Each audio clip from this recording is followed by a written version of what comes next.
BRS ప్రభుత్వ హయాంలో దళితులకు అన్ని రకాలుగా చుక్కెదురే అయింది. ప్రత్యేకించి ల్యాండ్ బ్యాంక్ స్కీమ్ కింద ఏర్పాటు చేసిన 3 ఎకరాల భూమి అనే దాన్ని ఆ పథకాన్ని ఎత్తివేసింది. దాని పేరు మీద దళిత బంధు అని ఒక పథకాన్ని తీసుకొచ్చి దళితులందరూ కూడా ఆర్థిక సహకారం అందించబోతున్నామని చెప్పి దాదాపు ఒక 6,000 యూనిట్ల వరకు ఇచ్చినట్టుంది. నాకు తెలిసి 1,70,000 కోట్లు అవసరం ఉండే ఆ దళిత బంధు పథకానికి.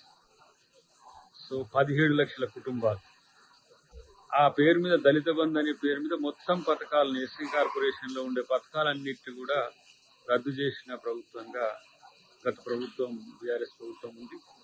ఎస్సీ ఎస్టీ సప్లాన్ చట్టం తీసుకురావడం ద్వారా 15% నిధులను బడ్జెట్ నుంచే నేరుగా కేటాయించి ఖర్చు చేసే విధానాన్ని కాంగ్రెస్ ప్రభుత్వం తెస్తే దానికి సవరణలు తీసుకొచ్చి దాన్ని మొత్తంగా కూడా తప్పుదోవ పట్టించి క్యారీ ఫార్వర్డ్ అనే సిస్టమ్ కూడా పక్కన పెట్టే పరిస్థితి చూసినాం.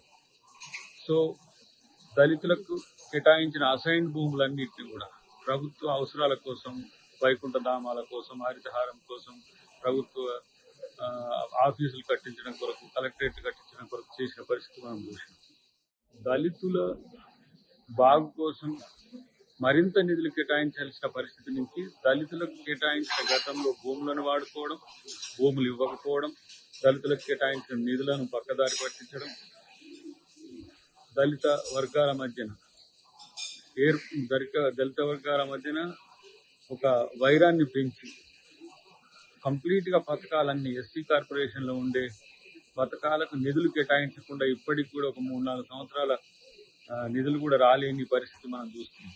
కాబట్టి ఇప్పుడు కాంగ్రెస్ ప్రభుత్వం గతంలో అమలు చేసిన పథకాలు అన్నింటినీ తీసుకురావడమే కాకుండా ల్యాండ్ బ్యాంక్ స్కీమ్ ను పునరుద్ధరించే ప్రయత్నం కూడా ఉంటుంది.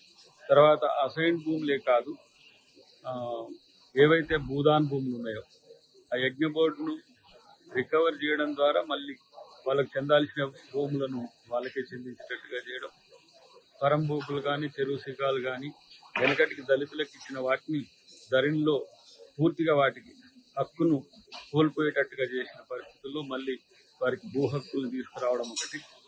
ప్రత్యేకించి అంబేద్కర్ అభయహస్తం ఈరోజు పెద్ద ఎత్తున 12 లక్షల రూపాయలు దళిత కుటుంబాలకు చెందే విధంగా కార్యాచరణ తీసుకుంటున్నాం.